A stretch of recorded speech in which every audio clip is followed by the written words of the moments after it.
এই দেখো বন্ধুরা, আমার রান্না বান্না সব কমপ্লিট। এবার তোমাদের সঙ্গে খাবার শেয়ার করতে চলে এসেছি। যে তোমার রান্না হয়ে গেছে, এখন খেতে বসেছি আমি।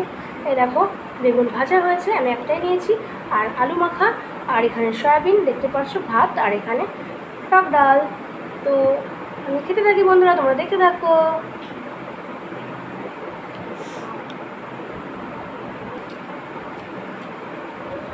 তো বন্ধুরা, ডাল আর বেগুন ভাজা আর আলু সেদ্ধ দিয়ে দারুণ খাওয়া হচ্ছে। আর কিছু লাগে না সঙ্গে, মানে সকালের খাবারটা। তবু আমি সয়াবিনটা নিয়েছি এক্সট্রা, তো আরও সুন্দর জমে যাবে খাওয়াটা।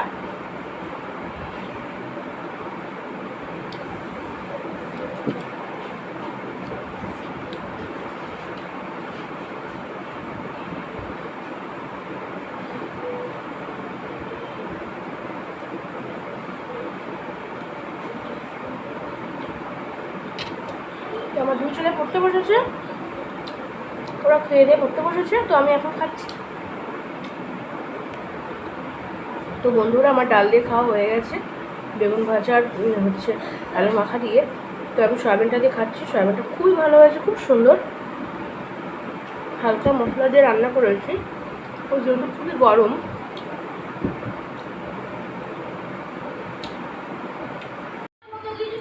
দেখো বন্ধুরা, আমার থালা বাসন এখন ধুয়ে নেবো। খাওয়া দাওয়া সব কমপ্লিট করে এসেছে। দেখো, গ্যাস টেবিল ফেবিল সব পুরো মুছে এই যে সব কিছু কমপ্লিট করেছি। খুবই শরীর খারাপ বন্ধুরা, কাশি হচ্ছে। তো এই দেখো, সব ঢেকে রেখে দিয়েছি, মুছে পরিষ্কার করে। এখন এই থালা বাসন কটা ধুয়ে নেবো, তাহলেই হয়ে যাবে আমার। এই দেখো বন্ধুরা, আমার থালা বাসন ধোয়া কমপ্লিট হয়ে গেছে। তো এরপর আমি ঘরগুলো মুছবো, তো দেখতে থাকো। এই দেখো বন্ধুরা, আমি বেদানাটা ছাড়িয়ে রেখেছিলাম স্নানের আগে। তো ওরা হচ্ছে আমার বড় ছেলের খাওয়া হয়ে গেছে বেদানা, একটু বিস্কুট খেয়ে, কারণ যেহেতু স্নানের পরে বাসি মুখ থাকে, তো ফল খেতে নেই।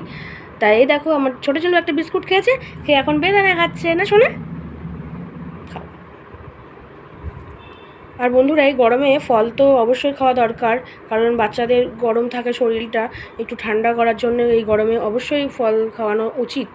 তো যারা পারবে অবশ্যই ফল খাওয়াবে, এবং ঠান্ডা জাতীয় কিছু খাবার অবশ্যই খাওয়াবে। কেননা বন্ধুরা, বলো তো কি, অনেক বাচ্চারা ফল খেতে চায় না। তো সেই জন্যই বলছি, জোর করে হলেও কিছুটা ফল খাওয়ানোর চেষ্টা করবে, যদি না খেতে চায়। তো এই দেখো, আমার বাচ্চারা ফল ফেভারিট না, ফল আমার বাচ্চাদের খুবই ভালো লাগে, তাই না শোনা? যে কোনো ফল আমার দুই ছেলে খুব ভালো খায়। বন্ধুরা, দেখো, আমি বেদানাটা বাচ্চাদের খাওয়ানো হয়ে গেছিলো। তারপর আমি ঘর মুছেছি, ঘর মুছে স্নান করে, মানে স্নান করার আগে দেখো এত জামা কাপড় সব ধুয়েছি। এই দেখো, দেখতে পাচ্ছ, সব ব্যালকনিতে মেলে দিয়েছি সব কিছু। তারপর আমি এখন স্নান করে নিলে আমার হয়ে যাবে সব কমপ্লিট।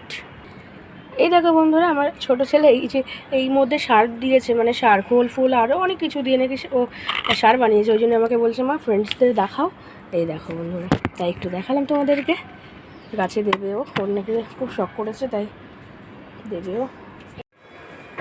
এই দেখো বন্ধুরা, আমাদের এসি সার্ভিসিং হচ্ছে। এই দেখো পুরোটা, মানে এত গরম হয়েছিল কালকে এসি, মানে একটু হাওয়া হচ্ছিল না, গ্যাস শেষ হয়ে গেছে নাকি এসি। আর যে এসি সার্ভিসিং হচ্ছে, এটা আমার জামাইবাবু হয়। এই দেখো, এই যে এসিটা সার্ভিসিং করছে, খুব ভালো করে। এই দেখো বন্ধুরা, এসি আমাদের পরিষ্কার করানো হয়ে গেছে। তো এখন আস্তে আস্তে এগুলো সব লাগিয়ে দিচ্ছে।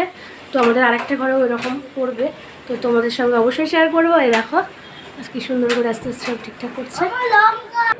এই দেখো বন্ধুরা, এসিটা চালিয়ে চেকিং করে আবার দেখে নিচ্ছে ঠিকঠাক হচ্ছে কি না, কারণ হয়তো আবার অবজেকশন জানাবো আমরা। তো এই দেখো, ঠিকঠাক করে দেখে নিচ্ছে। এই যে সবাই আছে ঘরে। এই দেখো বন্ধুরা, আবার এই এসিটাতেও আমাদের সব সার্ভিসিং হয়ে গেছে। তো এটা ঠিকঠাক করে লাগিয়ে দিচ্ছে, ঠিকঠাক করে লাগিয়ে দিচ্ছে। দেখো,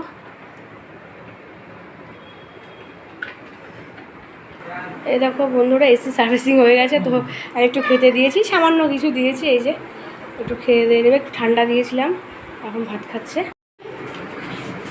এই দেখো বন্ধুরা, এসি সার্ভিসিং সব কমপ্লিট। এসি সারানো, এবার খাওয়া দাওয়া হয়ে গেছে। এখন এই দেখো, আমার হাজব্যান্ড অফিসে যাচ্ছে। তো এই জাইবুর বাইকে করে যাবে, ওইদিকেই জাইবুদের বাড়ি। এই দেখো বন্ধুরা, এসি সার্ভিসিং হয়ে গেছে। তো তারপর আমি, মানে তারা চলেও গেছে। এখন হচ্ছে আমি বিছনাপত্র দেখো চেঞ্জ করে আবার আরেকটা পেতে নিয়েছি। তো ওটা নোংরা হয়ে গেছিলো। দেখো, সব গুছিয়ে রেডি করে নিয়েছি, চেঞ্জ করে নিয়েছি। এই দেখো বন্ধুরা, আমার দুই ছেলে পড়তে বসেছে, নিচেই বসেছে। এই যে দুজনে পড়তে বসেছে, ওদের ম্যাম আসবে, তাই ওরা পড়া রেডি করছে। তো বন্ধুরা, আমি আমার ব্লগটি এখানে শেষ করছি। তো তোমরা অবশ্যই দেখবে ব্লগটি, আর কেমন লাগছে আমার ব্লগ অবশ্যই কমেন্টে জানাবে। তো বাই বাই বন্ধুরা, সবাই ভালো থেকো।